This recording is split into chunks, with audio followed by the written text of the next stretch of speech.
নমস্কার বন্ধুরা, কেমন আছেন? আশা করি সবাই ভালো আছেন। বাংলাদেশি কিছু উগ্রপন্থী সত্যি বলতে তারা পাগল হয়ে গেছে। তাদের মনে হচ্ছে যেন তারা ভারতকে খুব সহজেই দখল করতে পারবে। আর সত্যি কথা বললে তারাই আগে শুরু করেছিল এই ভারত বিদ্বেষিকা।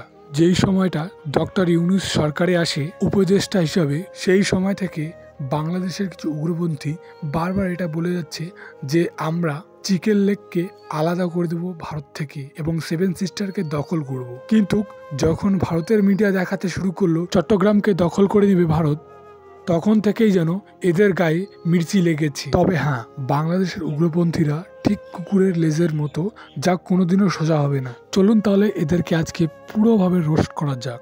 আমার দেশকে যুদ্ধ করবে, আমরা বলে দিচ্ছি 4 দিনের মধ্যে আমরা কলকাতা দখল করে নেব। আচ্ছা, 4 দিন তো অনেক আগেই হয়ে গেছে, তাহলে কি এখন কলকাতা দখল হয়ে গেছে?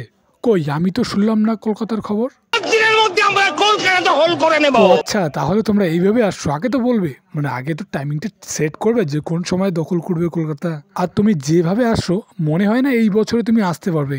তুমি 2026-এ আসো। এই দাদুটার সঙ্গে অন্যায় হয়েছে। হাতে অস্ত্র লাগতো, কিছুই দেয়নি, হাতে খালি হাতে পাঠিয়ে দিয়েছে। আরে কিছু তো দাও। মানে এতটাই বিক্রি হয়ে গেছে তোমরা, মানে বাংলাদেশিরা এতটাই বিক্রি হয়ে গেছে যারা খালি হাতে চলে আসছে। দেখো, আমি তো ভদ্রভাবে রিপ্লাই দিচ্ছি, কিন্তু আমাদের পশ্চিমবঙ্গেতেও কিন্তু এমন লোক আছে যারা তোমাদের ভাষায় তোমাদেরকে জবাব দিতে পারবে। 4 দিনের মধ্যে আমরা কলকাতা দখল করে নেব। হ্যাঁ, কলকাতা দখল হয়ে যাবে। ওর নুনু কেটে রাখুন। যাই হোক, রিপ্লাইটা দেখে নিলে এবং আমি আশা করি সবাই দেখে নিয়েছো। আগেই অনেক ভিডিওতে দেখে নিয়েছো, এখন আরো একবার দেখে নিও। বাংলাদেশ এমন একটা দেশ যে দেশে বাংলাদেশের জাতীয় পিতাকে অপমান করা হয়, তাহলে সেই দেশে কিভাবে হিন্দুরা সেফ থাকতে পারবে? আর তার চেয়েও বড় বিষয় হচ্ছে ভারতবর্ষ কিন্তু ভালো জায়গায় আছে, এটা ভেবে আবার আপনারা ভুল করবেন না।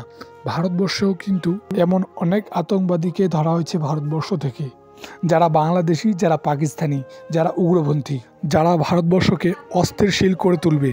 এবং এর জন্য আমি বলবো সব নাগরিককে ঐক্যবদ্ধ থাকো এবং রাষ্ট্রের প্রতি নিজের ভালোবাসা, নিজের প্রেম বজায় রাখেন। কেননা অনেকেই চাইবে আপনাকে এই রাষ্ট্র থেকে রাষ্ট্রদ্রোহিতা করতে, আপনার মনে ক্ষোভ তৈরি করে দেবে এবং আপনাকে হাতে অস্ত্র তুলে দেবে।